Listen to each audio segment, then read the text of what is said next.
Al via oggi questo protocollo d'intesa sottoscritto con il Comune, che vede coinvolti anche altre città d'Italia come Gorizia, con un gemellaggio. Di cosa si tratta? In sostanza oggi presentiamo e abbiamo condiviso il programma della Dante per l'anno 2024. È un programma articolato che verrà attuato nel corso dell'intero anno, da gennaio a dicembre. A questo programma hanno aderito, ed è questa la cosa importante, oltre al Comune di Agrigento, anche il Museo Diocesano, l'Università, il Parco Archeologico Valle dei Templi, l'Archivio di Stato, l'AIMEC, il Cerchio, la casa editrice Medinova, la Fondazione Teatro Luigi Pirandello, e poi anche alcuni ordini professionali quali quelli dell'architetto, avvocati, ingegneri, geologi e medici. In più l'UNESCO e anche l'Accademia Teatrale di Sicilia,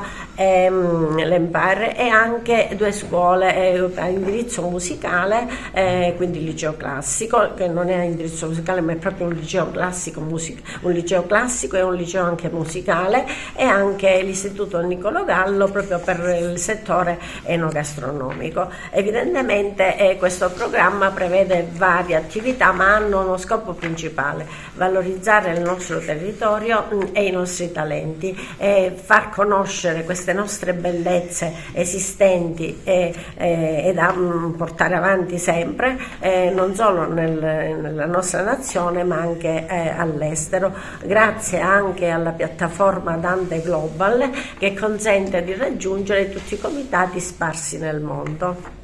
Ringrazio il signor Sindaco perché ci dà l'opportunità di presentare questo programma in questo luogo prestigioso qual è il Comune di Agrigento, la città di Agrigento, il Palazzo di Città, e anche per la collaborazione che tutti stanno dando. Da premettere che noi non chiediamo contributi ed è tutto un volontariato culturale. L'approccio con Gorizia?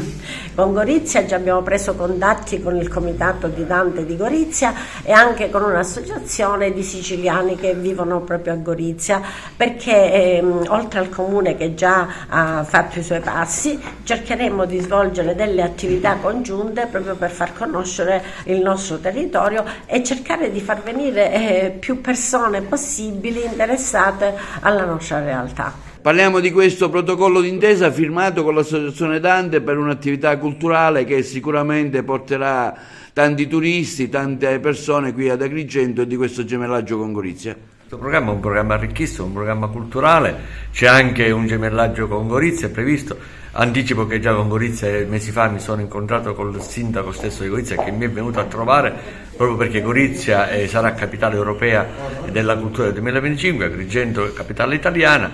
Stiamo cercando anche noi di fare un gemellaggio con Gorizia. Gorizia è alle porte dell'Europa, Agrigento è alle porte del Mediterraneo. Si farà quindi un programma culturale congiunto.